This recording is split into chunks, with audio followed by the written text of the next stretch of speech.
This video, it's about how to get clients as a wedding photographer. And if you're a wedding photographer, you need to watch this. So if you've not watched any of my videos as a wedding photographer, this is the most important video you need to watch. Okay, so this might be a very long video. So get your book, get your writing material, your pen, whatever you use in writing, because you're going to learn step-by-step framework on how you can get a client as a wedding photographer. Even if you don't like social media, right? Because the template I'm going to share with you in this video is a template I just used for a coaching client of mine. The coaching program is for 6 weeks. But in the last 4 weeks, we have generated over 6.5 million naira just by following the things that I will share in this video. I know you might ask me, so why am I sharing things that someone else is paying for? The thing is, the difference between this one I'm sharing with you and the one that I help him do or I do alongside with him is implementation. Because someone might actually give you something to do and show you how to do it. But the point is, if you do not do it the way the person wants you to do it, you might not get the result. So it is the implementation that gets the result. But anyway, I'm still going to share it with you here for free. This is one of my series where I'm going to not edit it. It's going to be uncut. So whatever I say, whether I make mistakes, I'll just have to say it again. No need for cutting, editing, and all of that. So welcome to this series. If you're a wedding photographer, you want to make money, this is the video for you. Let's just get it started. The first thing you need to think about is, where do we get clients as wedding photographers? Because when it comes to wedding photography, there are basically 3 places that you can find clients. Your clients come from 3 different places. The number 1 place is visibility. So your ability to be where your clients are, people can see you. Your ability to share your work in places that people can easily see you and know you and want to hire you. Things like your website, things like social media, Instagram, YouTube, TikTok, wherever platform you're using. That is one particular part where people can get to hire you, visibility. The second part is event planners. Event planners are people who plan weddings, and they have a directory of a number of weddings that they plan in a year. So unlike the visibility part, which is not constant, which you cannot necessarily rely on, when it comes to the event planners, the wedding planners, you can easily rely on it. Because these people do not need you specifically to run their events. They have people that come to them, brides, groom's family, people that pay for weddings, that go to them so that they can actually help them execute a wedding. So event and wedding planners are the second form or ways that you can get clients as a wedding photographer. The third way to get a client as a wedding photographer is basically by referrals. You did a good job for somebody, you delivered a great wedding experience for somebody, and the person now refers you to another friend of theirs or a colleague of theirs who is actually about to get married. So those are the 3 ways you get clients. You get clients from visibility, you get clients from event planners, you get clients from referrals. Now let's get it out of the way. Those are the 3 ways you get clients.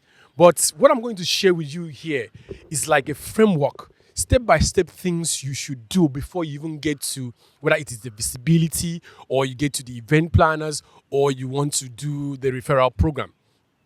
There are things you should put in place before that actually happens, because if you don't put those things in place, let's say you get visibility, let's say one of your posts goes viral, let's say one of your videos, your reels goes viral.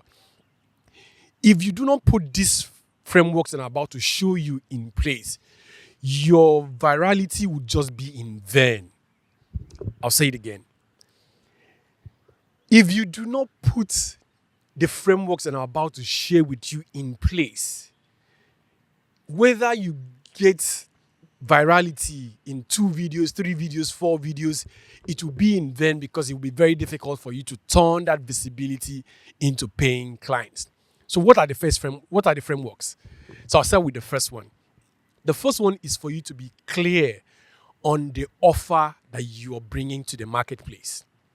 I know everybody thinks that wedding is wedding, You go there, you do portrait of the bride when they are doing their makeup. You go, move to the groom's room, you photograph the groom, you do portraits of them dressing up. You come out, you do the first look for the bride. You photograph the bride alone. You photograph the groom alone when they're all dressed up. You photograph the bride with the groom with the bride. Couples photographs before they head up to the church. You can then photograph with the bridal train. You could photograph with the bride's friends, with the groom's friends, all of them together for you to get photographs. And then you guys now head out to the church. You photograph in the church and all of those kind of things. But those are the things that happen in the day. But you having a clear offer, it's about you recognizing, one, what is it that I do that makes me different in the marketplace? Because the thing is, in a sea of 1,000, even not millions of wedding photographers, what will actually make someone not choose this person, but choose you? And if you're thinking price, I cannot help you. If you're really thinking that I could be the cheapest, let me be the cheapest so that when someone comes, they will sort by price. The game of sorting you by price, hiring you because you're the cheapest, hiring you because you're most affordable, is a game to the bottom. You're not going to win. You're not going to make money that way. You're not going to become as successful as you want to be. Because at the end of the day, when I say photography will change your life, you want to make a living out of this. You want to be able to make investment out of this. You want to be able to build a home, build your retirement plan, because someday you're going to retire, right? You want to put those things in place so that eventually the day would come where you're not actively photographing or you're not photographing again. But these things that you put in place, the investment that you put in place, the structures that you put in place for yourself will now come in play and be paying you when you're not actively photographing. But you will not be able to even get all of that. Let's even say put down a retirement deposit for yourself if you're not making money. So this is not for people that want to be sorted by price. If you're trying to be the cheapest wedding photographer in your city, this video is not for you. Be warned.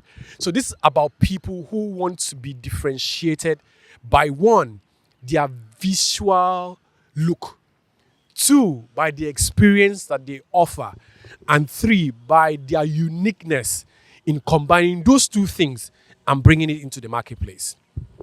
Let me say, for example, most of the wedding photographers that you like, that you know, it's either, most of the time, you appreciate them because of the visibility. Not visibility at this point. Because of the visual impact their images make. That's the right word. So when you look at their work, it's either it is very vibrant, it's either it's very colorful, it's either the lighting is so good. You just look at the work and you're like, this is a great photograph. This is it. You know, when you see a wedding photographer, you just know that wedding photographer. Oh, that picture is from this guy. That picture is from that guy. That is visual impact. For you to be able to make a clear offer, you need to be able to find the uniqueness of your craft. Find the uniqueness of how you're going to document, how you're going to photograph, how you're going to bring this love story into photographs and make it in such a way that it has a visual impact in the people that get to see the photograph. And that brings me to one of the topics that I shared with that person that is in my coaching program, IK. I see you. So this is shout out to you, IK. So IK joined and I told IK, this is the very first thing that we're going to do. We are going to define and have a clear offer. We're going to find out your uniqueness, right? So how can you find uniqueness when you're a wedding photographer, you want to stand out in the space? The first thing you need to think about is the skill set. What are the skill set that you have? Because I learned from a mentor a long time ago that one of the things that will make you stand out in whatever field that you're in, it's your ability to skill stack. There's something called skill stacking. You know, when you are, let's say, in Photoshop, you photograph underexposed photograph, you photograph good exposure, you photograph overexposed photograph, and then line them up together and stack them to become one full image. That's what we call stacking. Putting one thing over the other. And in this case, putting one skill over the other. For me, in that case, what happened was that I used to write. So I love writing. I can really communicate with my words when I want to write. So that was a great skill for me. And when he now spoke about how I could actually harness the potency of skill stacking when it comes to documentary photography, and I told myself, okay, this is what I should do. Do you understand? It's like I should do these things. Do you understand? And I thought that, okay, what's the other skill that I have outside the photography itself?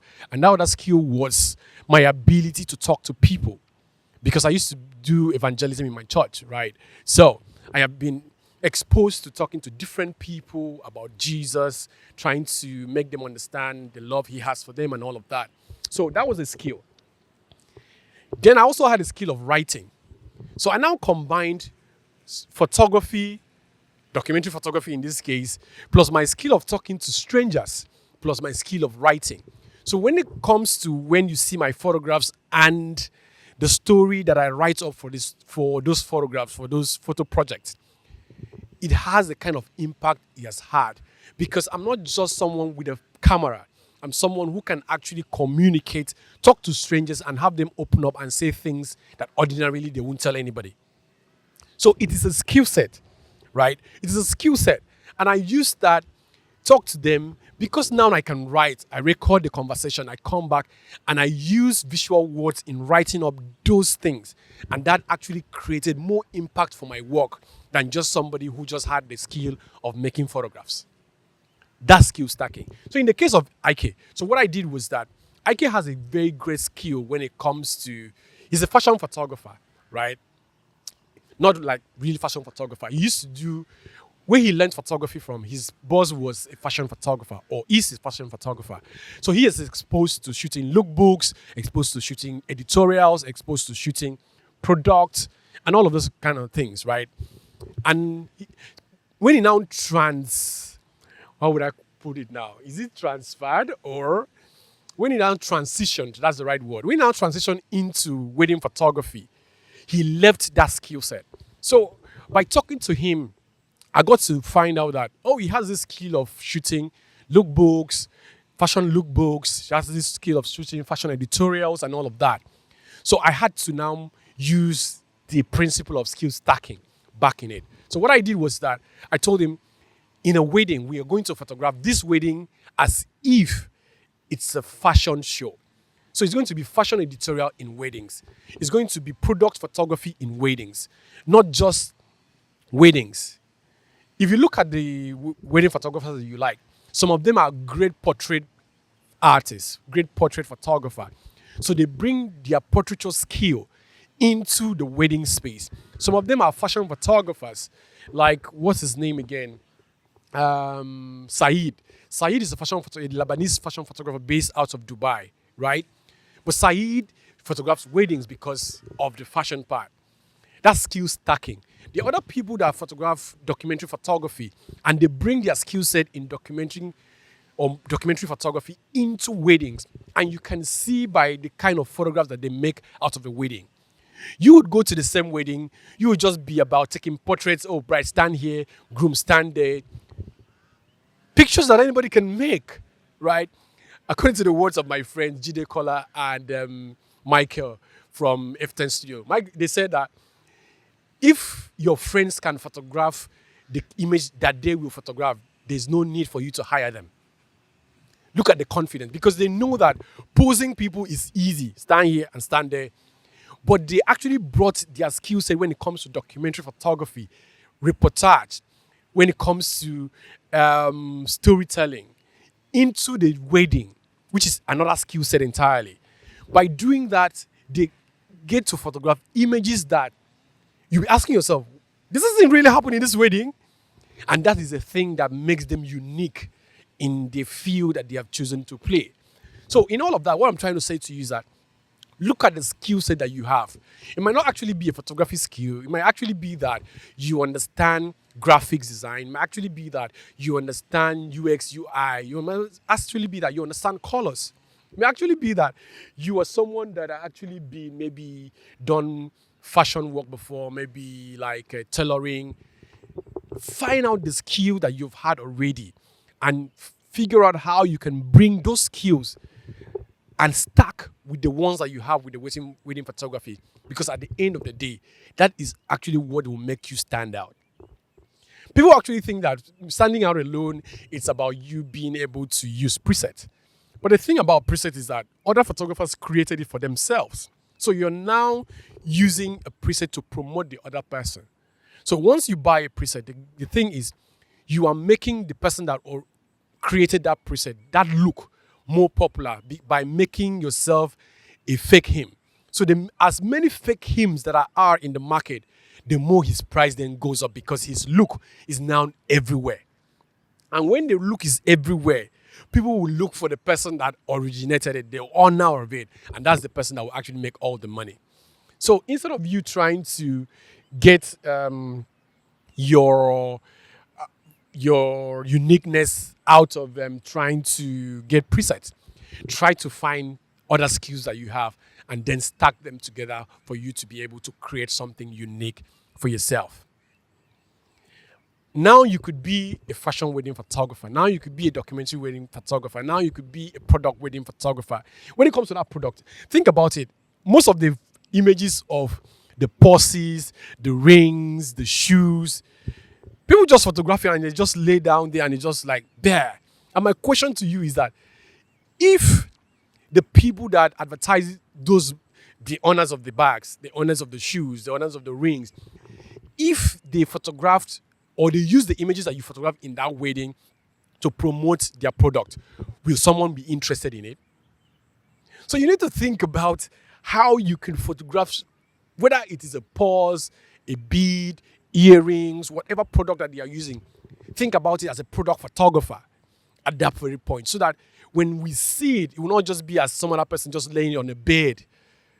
It's boring seeing every time someone puts a bead on a bed, someone puts on a chair, and other person will now say, that place wasn't really cool. There's no place to hang the shoe. That's for the people that hang the shoe on the tree. So that's why we make it that way. But people photograph with white papers. Product photography. So if that's the skill you need to go learn, go and learn it. If fashion photography is a skill you have to go learn it. If documentary photography is a skill you have to go learn it. If sports photography is what you need, because everything that happens in weddings happens in sports. Sport is anticipatory. If you do not anticipate a move, you will not be able to photograph it. There's this sports photographer, legendary legendary boxing photographer. He said, if you see it, you've missed it. The moment you see it, you've missed it. So for you not to miss those magical moments that just happen and just go away like this, especially in weddings, you need to anticipate what's going to happen. So if you know you are not good at anticipating things, anticipating moments, because I see people say we are capturing moments, but I can't see the moments. I just see stage photograph, like posing photograph. Those are not moments. Moments are things that just happen in a fleet of a second. And your ability to anticipate those things is how you stand out. It's what makes you unique in the space that you've chosen to play.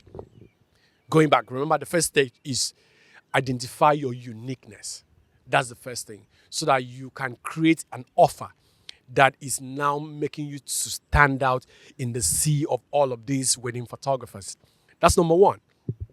Once you create an offer and you're sure, okay, this is what I'm going to bring into this space, this is the value that I'm bringing in, this is what will differentiate me from other photographers, and this is why clients should hire me, because this is what you get.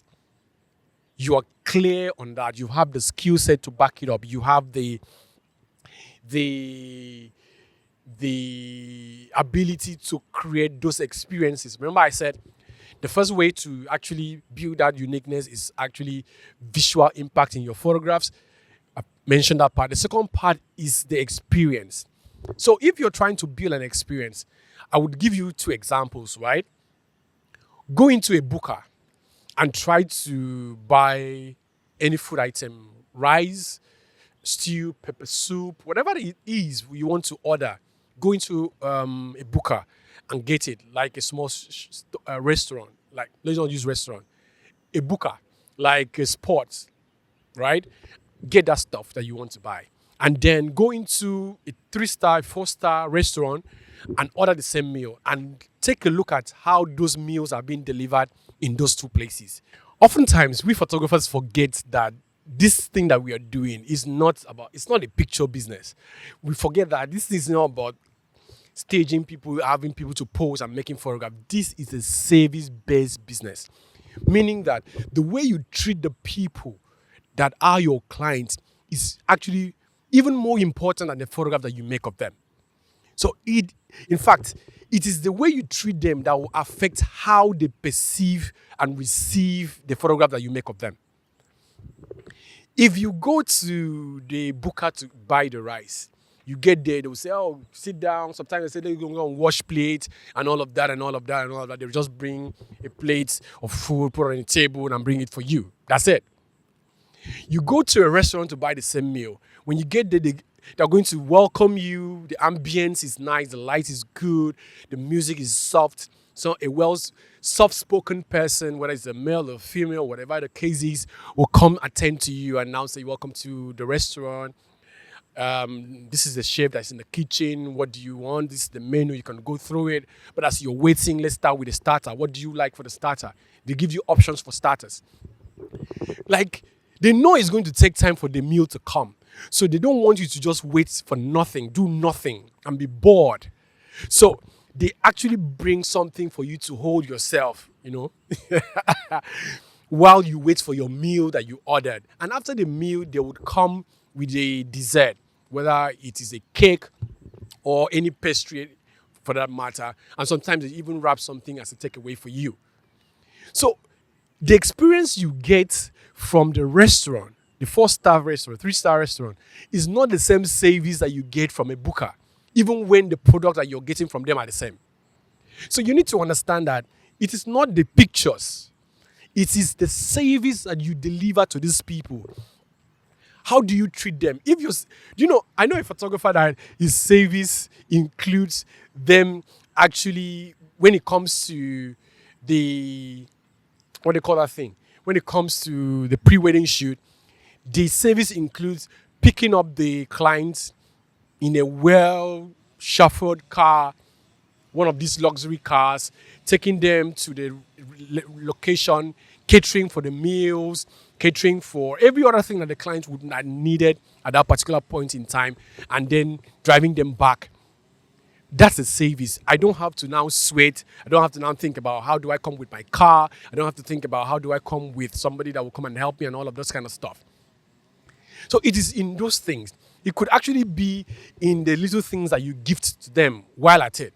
Do you understand? So you need to move your head and your mind far, how would I put it? You need to move your head past the fact that it is picture that you make. You need to think about it that you are in a service business.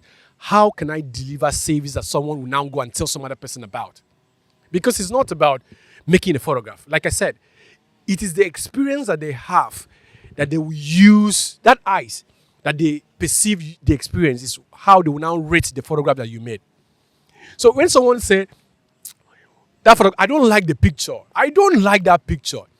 It is not the photograph technically that they don't like. Maybe it is in the experience leading up to the photograph making that actually make them don't like the photograph. So think about what can you add in your service delivery as a photographer, as a wedding photographer in this case. Thinking about weddings are love things. Like for IK, what I did was that we curated a love playlist. Oh my God. People love love now. Come on a bit. People love love. So we curated a love playlist that featured the bride's favorite songs, the groom's favorite songs. And how do we do this? Is actually getting in contact with the bride's family, ask the siblings, what were the songs that your brother, your sister used to sing when they were growing up and all of that. You curate that playlist. And then on the day, you start playing the song. And after the wedding, you send them the playlist, whether it is on Spotify or on Apple Music, whatever the case is. But for us, we did all of that and even tried to document the whole experience when she was doing her makeup so that we added it into the videos that we delivered to the person. When I say we, my coaching clients, right? That's it's very little, but it's very powerful, right? You need to think about those little things. I have a coaching client also that we give gifts to the bride. Like no bride expects a photographer to come to her wedding and gives her a gift.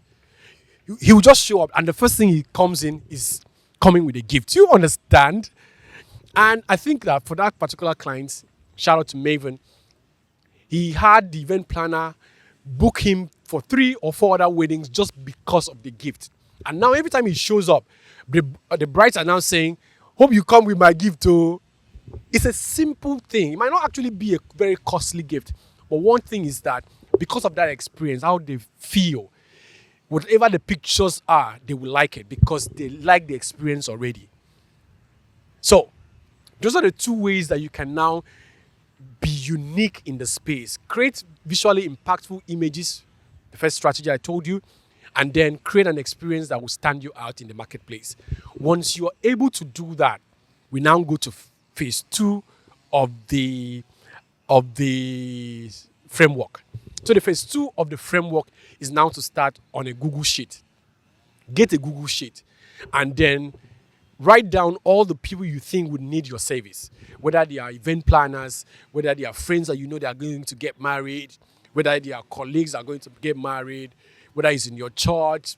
Bro, do anything you can to get the names of those people, get the phone number of those people, get the email addresses of those people, and put them on that Google Sheet. That Google Sheet now becomes the first place that you market to without even going to social media yet. This is the first place. This is now your database. Okay, this is the event planner. This is what it does. This is the phone number, and this is the email address. This is a florist or a florist. This is the phone number. This is the email address. This is what she does. Do you understand? You have, this person is going to get married. This is the name. So that you have names, companies, names and addresses, phone numbers, and email addresses.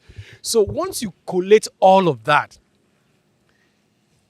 remember, this is how you get clients that you might not even get on social media. Get those things. That's the second part of that framework. The third part of that framework is now you now create something of value that you can gift to those people. And the best form of things that you can do for those people is what I call the wedding guide, wedding planning guide, right? Let's say, for example, you are in the city. I'm in Uyo right now. So shout out to Uyo wedding photographers. So let's say you are in Uyo, you're a wedding photographer in Uyo, Akwa Ibom State, Nigeria, and you want to create a wedding guide. You can just say wedding guide, the Akwa Ibom State wedding guide, or let me rephrase. Let's say my wedding photography business is S&M weddings, right? S&M weddings. So I said S&M wedding guide or S&M wedding, Akwa Ibom wedding guides. Let me take that again. That was hard to talk. Let me give an example.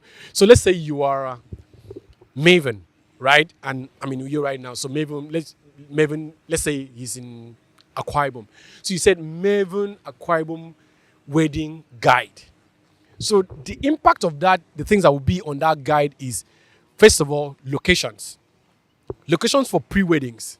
So you go around the places that you know that people will do pre-wedding photographs that will make sense and document those places. And if you've photographed clients before in those places, perfect.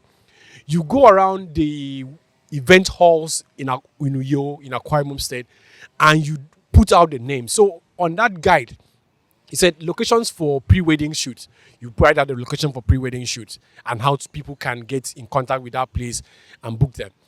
Location for event halls. You write down the event halls, and if you had pictures of those event halls, you photographed there before. That brings me to this one. When you go to that event hall, photograph the whole event hall as an architectural photographer first, and then go in and photograph the details as if you're giving the decorator their pictures, right? So in this guide, you now include the pre-wedding places, the reception halls, event places, event hall places in that city, you then include vendors that you know, makeup artists, hairstylists, dress vendors, everything that you think that can help someone that is trying to plan a wedding to actually plan a wedding and get it done in that city that you play in. So if you're in Lagos, you do the same thing in Lagos. If you're in Oshun, you do the same thing in Oshun. If you're in Abuja, you do the same thing in Abuja. Create that guide so that once you finish with the guide, and also, of course, you have to put yourself now, you're the wedding photographer. The guide is your guide. So once you put out that document, what happens is that if I want to get married, or my friend wants to get married, or my sibling wants to get married, if I come in contact with that document and we want to get married in Uyo, I know where to go. I know who to talk to. I know who to book. And it makes it easier for me because I can easily just check out the pictures of these event centers, check out the pictures of these places I could do the pre-wedding shoot without having to go there. So I just decide, okay, this one looks better. I would go there. This one looks, I don't like this one.